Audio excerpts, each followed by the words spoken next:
પાટણ જિલ્લાના સિદ્ધપુર નગરપાલિકા દ્વારા કોન્ટ્રાક્ટ પર આપેલ વીર ફિટનેસ ગ્રુપના સ્વિમિંગ પુલમાં એક સગીર ડૂબ્યો। સ્વિમિંગ પુલમાં 16 વર્ષના સગીરનું ડૂબવાથી મોતને ભેટ્યો। 3 મિત્રો સ્વિમિંગ પુલમાં નહાવા જતા એક સગીર પાણીમાં ડૂબાઈ જતા મોત નીપજ્યું। અફવાન કુરેશી ઉંમર વર્ષ 16નું સ્વિમિંગ પુલમાં ડૂબી જવાથી મોત નીપજ્યું। રાજકોટ આગ કાંડ બાદ વીર ફિટનેસ ગ્રુપને સિદ્ધપુર પાલિકાએ નોટિસ આપી બંધ કરવા સૂચના આપી હતી। નોટિસની ઉપરવટ થઈ વીર ફિટનેસ ગ્રુપ દ્વારા સ્વિમિંગ પુલ ચાલુ રાખ્યો હતો।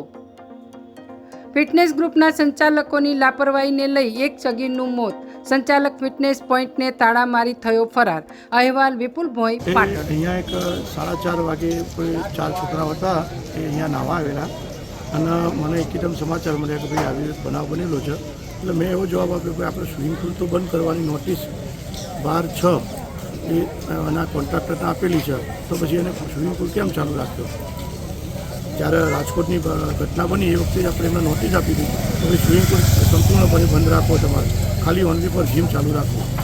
તેમ છતાં ચાલુ રાખ્યું હતું, તેમ છતાં ચાલુ રાખ્યું છે। હવે તો આ બાબતે નગરપાલિકા શું એક્શન આના ઉપર લેવી પડશે? નગરપાલિકાએ તો નોટિસ આપેલી છે એમને તો ભાઈ આ જે બનાવ બન્યો તે પછી તમે આ જગ્યાએ સ્વિમિંગ પુલ બંધ રાખજો, કારણ કે આપણને સરકારે ગાઈડલાઈન આપી હતી તો સ્વિમિંગ પુલ છે ને એ બધું બંધ રખાવજો। એના કારણે આપણે તાત્કાલિક નોટિસ પાર્ટીને આપેલી છે, જીમના માલિકે। આપનું નામ? રશ્મિન જીતેન્દ્ર કુમાર દવે, સિદ્ધપુર નગરપાલિકા કારોબારી છે।